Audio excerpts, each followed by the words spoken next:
नमस्कार, आप देख रहे हैं राष्ट्रीय हिट टीवी। आपके साथ मैं हूं अंकिता। शोक और सदमे में डूबा है ईरान। ईरान ने एक हादसे में अपने राष्ट्रपति को खो दिया है।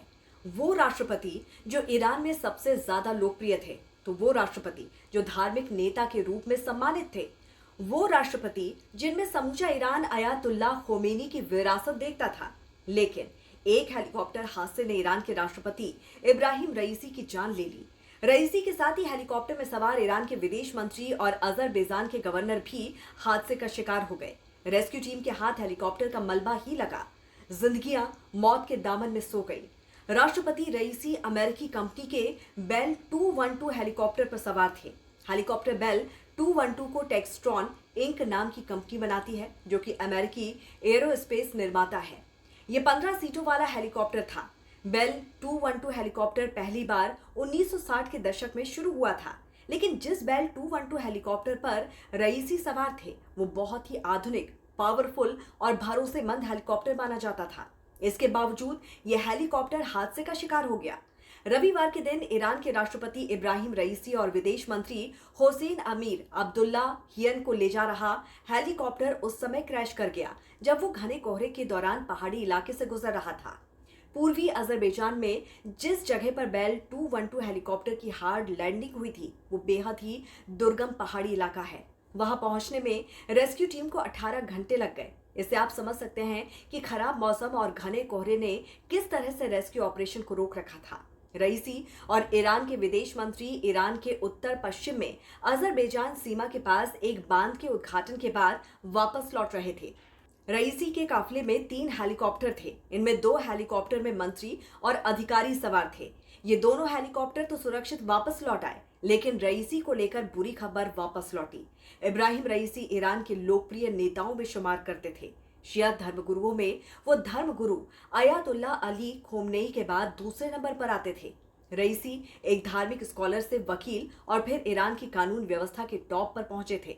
उनका जीवन करिश्माई उतार चढ़ावों से भरा हुआ था। 2017 में रईसी राष्ट्रपति का चुनाव लड़े थे। हालांकि वो मौलवी हसन रूहानी से चुनाव हार गए थे। 2021 में उन्होंने फिर राष्ट्रपति का चुनाव लड़ा, जिसमें उनके प्रमुख विरोधियों को ईरान की जांच प्रणाली के तहत चुनाव लड़ने से रोक दिया गया था। जून 2021 में ईरान के राष्ट्रपति बने थे इब्राहिम रईसी। उस दौरान ईरान बेहद गंभीर अंदरूनी चुनौतियों से जूझ रहा था। एक तरफ अमेरिकी प्रतिबंध तो दूसरी तरफ आर्थिक चुनौतियां। लेकिन रईसी ने एक एक चुनौती को कबूल किया। ईरान को सशक्त ईरान बनाने की दिशा में काम किया। इजराइल के खिलाफ रईसी के सख्त रुख से दुनिया में शिया मुसलमानों को लेकर नया संदेश दिया। ईरान के पवित्र शहर मशहद में इब्राहिम रईसी का जन्म 1960 में हुआ था। उनके पिता एक मौलवी थे और वो जब 5 साल के थे तभी उनके पिता का निधन हो गया था। रईसी ने 15 साल की उम्र में कोम शहर में स्थित मदरसे में पढ़ाई शुरू की और उस समय के कई मुस्लिम विद्वानों से शिक्षा हासिल की। कम उम्र में ही वो देश में चल रहे मोहम्मद रेजा शाह के खिलाफ चल रहे आंदोलन का हिस्सा बन गए। फिर 1979 में ईरान में हुई इस्लामिक क्रांति में मोहम्मद रेजा शाह को सत्ता से बेदखल कर दिया गया। केवल 20 साल की ही उम्र में रईसी को तेहरान में महाअभियोजक बना दिया गया। 1988 में वो राजनीतिक कैदियों को फांसी दिलाने वाले उन वकीलों की कमेटी का भी हिस्सा बने, जिसे डेथ कमेटी कहा जाता था। इन ट्राइब्यूनल्स ने उन हजारों राजनीतिक कैदियों पर दोबारा मुकदमा चलाया जो कि अपनी राजनीतिक गतिविधियों के कारण पहले ही जेल की सजा काट रहे थे। इन राजनीतिक कैदियों को मौत की सजा सुनाई गई। कहा जाता है कि तकरीबन 5000 लोगों को मौत की सजा सुनाई गई और इसमें पुरुष और महिलाएं दोनों शामिल थे। ये राजनीतिक कैदी ईरान में वामपंथी और विपक्षी समूह के सदस्य थे। ये एक ऐसी घटना थी जिसने ईरान की राजनीति में भूचाल ला दिया। अमेरिका ने रईसी पर बैन लगा दिया।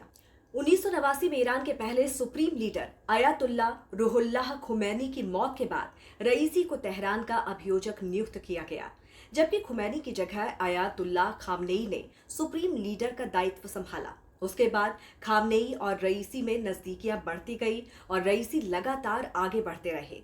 साल 2004 में रईसी जस्टिस ट्रिब्यूनल में डिप्टी चीफ बनाए गए। 2014 में वो ईरान में कट्टरपंथियों में शुमार करने लगे।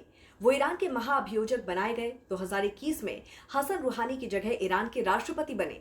1979 तक इजराइल और ईरान के रिश्ते सामान्य थे, लेकिन इस्लामिक क्रांति के बाद पश्चिमी देशों को लेकर ईरान में विरोध की लहर चली। नतीजतन इजराइल को लेकर भी सत्ता की राय बदल गई। ईरान के पहले धार्मिक सुप्रीम लीडर खोमेनी ने तो इजराइल को कैंसर तक कहा। दोनों ही देश एक दूसरे पर हमले करवाते रहे। रिश्ते बेहद खराब होते चले गए। गाजा पर इजराइल के हमले के बाद ईरान खुलकर फिलिस्तीनियों के समर्थन में सामने आया। इसके बाद सीरिया में दमिश्क में ईरान के दूतावास पर इजराइल ने मिसाइल अटैक किया, जिसके जवाब में ईरान ने पहली बार इजराइल पर सीधा हमला किया। हजारों रॉकेट से इजराइल के शहरों को दहला दिया गया। ये सारे बड़े फैसले रईसी की मंजूरी के बाद हुए। रईसी बेहद मजबूत नेता बनकर उभरते चले गए। माना जा रहा था कि ईरान के सर्वोच्च नेता अयातुल्ला अली खामनेई के बाद रईसी सबसे मजबूत दावेदार थे। लेकिन अब इतिहास के पन्नों में रईसी से जुड़े किस्से ईरान की नई पीढ़ी सिर्फ पढ़ सकेगी, रईसी को देख नहीं सकेगी। तो क्या राय है इस पर आपकी, जरूर हमें बताइए कमेंट करके। जुड़े रहिए राष्ट्रहित टीवी के साथ। नमस्कार।